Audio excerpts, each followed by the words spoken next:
Hey guys, this is John, and I'm playing Asa Gladiator 2263 in 5 minute. Let's go with c5 this time around. I'm just going to see who this person is. Oh, Asa Hoffman. I see. Okay, so this guy's like a kind of a legendary figure in American chess. I think he used to be a playing companion, contemporary of Bobby Fischer, actually, in New York. And I believe he still plays at the Marshall Chess Club. So, this guy has certainly played his fair share of chess. That's clear. I'm developing my knight here to try to angle it for c4. Let's go bishop d7. That seems sensible. If he plays f4, I'll play knight g4. He does. So I want to get my knight back to f6 now. You can play knight c4. I'll go queen a6 probably. Seems like a good square. Maybe he'll play knight e3 now. And try to trade knights. Somewhat unusual position already. His notes say, rated second highest senior Blitz player in the US. Yeah, I bet he's a pretty good Blitz player. Looks like a pretty new account he has. Just because all of his best ratings have been achieved lately and doesn't have that many games.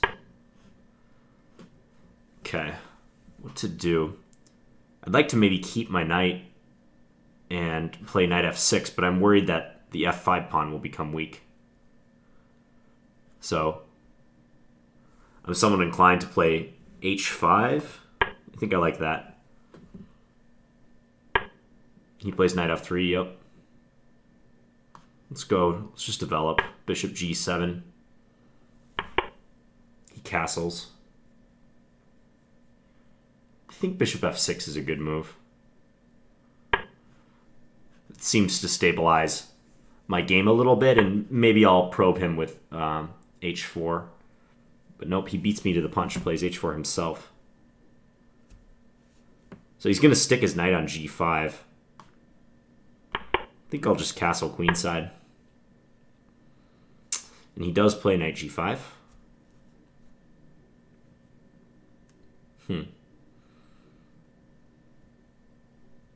If I take, he'll probably take with his f-pawn. I think is his idea.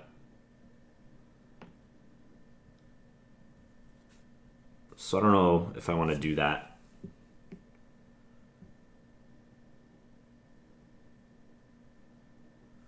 I could take on e3.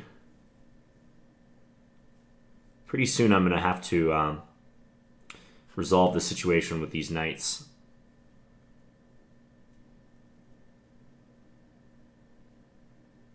Bishop e8 looks really passive. Also would drop my pawn.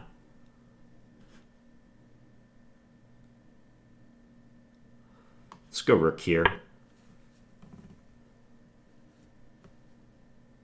If he takes my knight, let's go king b8. If he takes my knight, I can take with the h-pawn. And maybe I stand a good chance of being able to trap this knight by playing like... Oh wow, he's doing this, really? Well, I can just take it, and I'm going to win his rook on a1. So he's like sacking the exchange, I guess? Ooh, also this knight is pinned. So what about just queen b6 here? That's probably even stronger. He has rook a3, bishop d4. There's lots of pressure. I could take first and then play queen to b6. Huh. My problem is my position's almost too good here. It's a serious problem.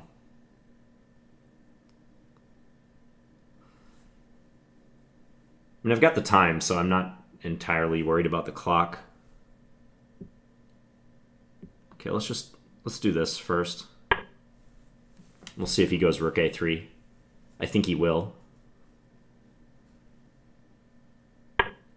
Yep. Now let's bring the bishop in. I could take first as well, but I think this is better.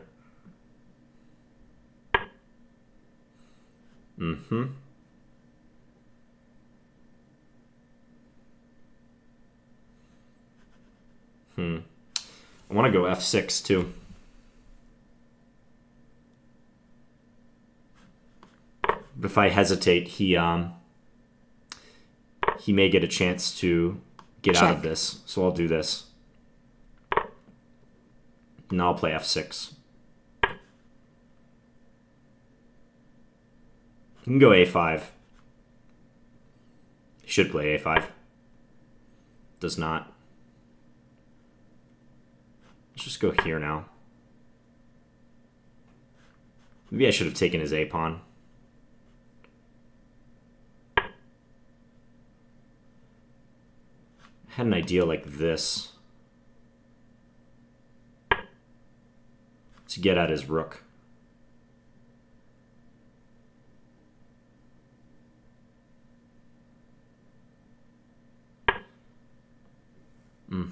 He doesn't want that.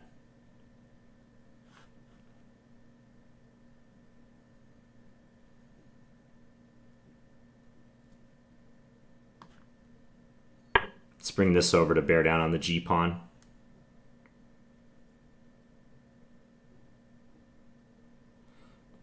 I'm probably complicating this more than I should. Yeah, this shouldn't be as complex as I'm making it.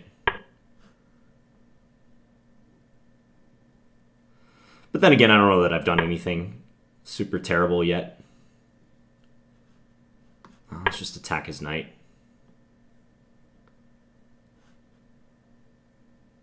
My time is poor. But my position is great. He should have played a5 way back when.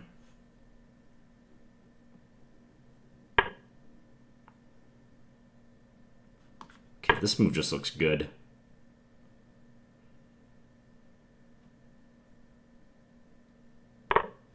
Because queen f2 is like so crushing. I think. I mean, g3 is falling. And if g3 falls, so falls his bishop. Or at least it should.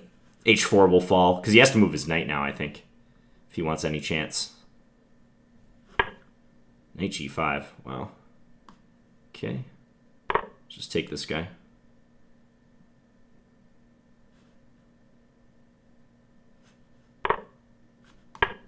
Open his king up more.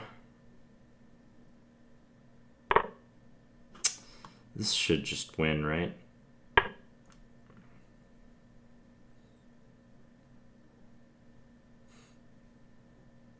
Yeah, I don't see any defense. Short of giving up a lot of material. If I took on h4, it was less clear. It was king g1. Yeah, and he resigned. Okay. Seems like he just got carried away with his attack on the queen side.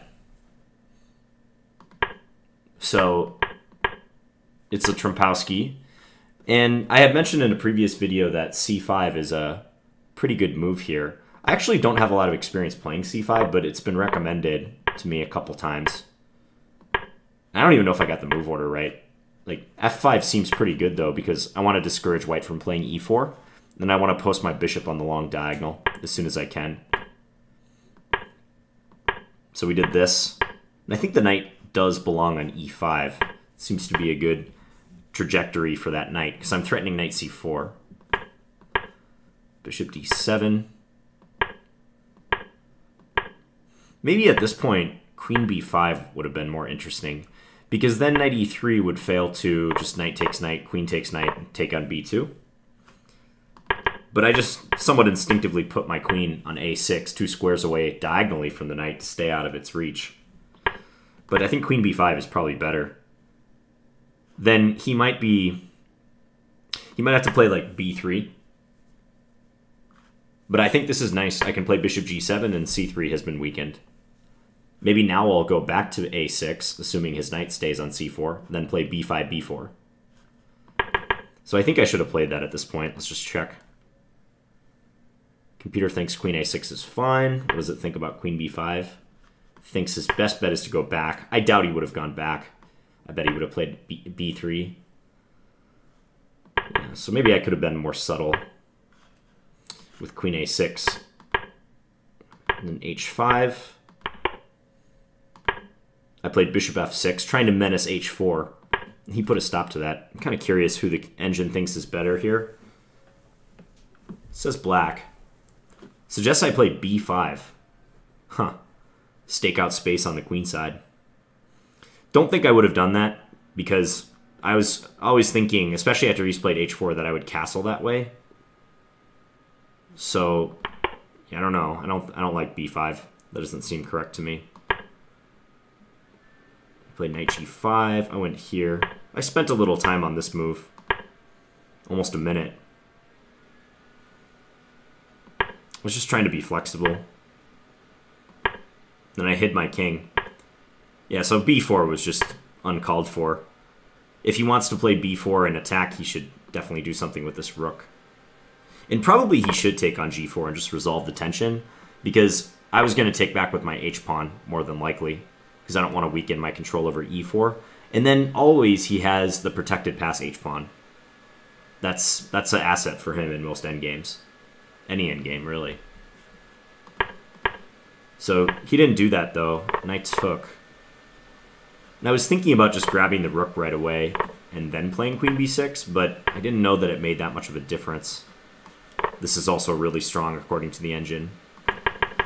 So I played queen b6 directly. He went here and then bishop d4. This also looks good.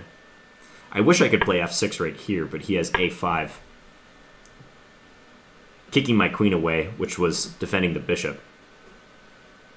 So I have to cash in right now and take on e3. Check. Yeah, this all seems correct. Yeah, I think I should have just captured on a4. My next move was not so accurate. f6 and... yeah, this one probably was not accurate. Bishop takes a4. Just take the pawn. I cared less about the a-pawn. I was more looking to try to trade rooks, because I feel like if I can get this rook, then a lot of his attacking chances just immediately die. This was perhaps too fancy. Rook g8. Yeah, if he had played a5 here, I have to go queen c7 to defend. He can maybe take on e7 or knight d4.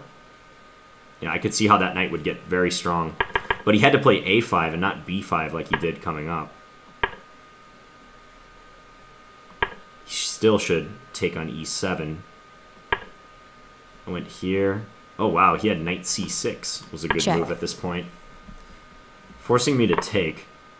And then take with a d-pawn. That's an amusing position.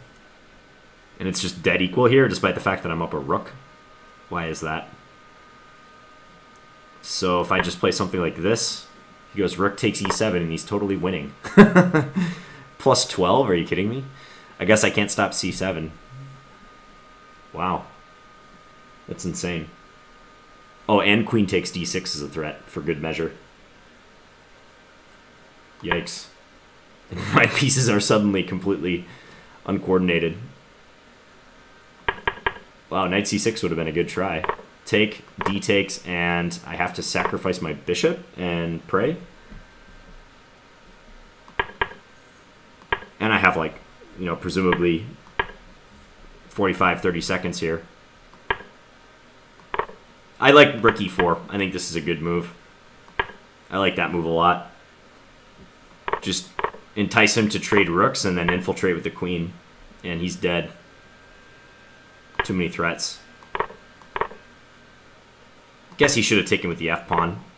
That would have given him better chances. I think I was just going to bring my queen back and try to win with 30 seconds left. Yep, he took this way. Rook h8 is precise, and it's over. Okay. Well, glad I got to play Mr. Asa Hoffman, the chess legend.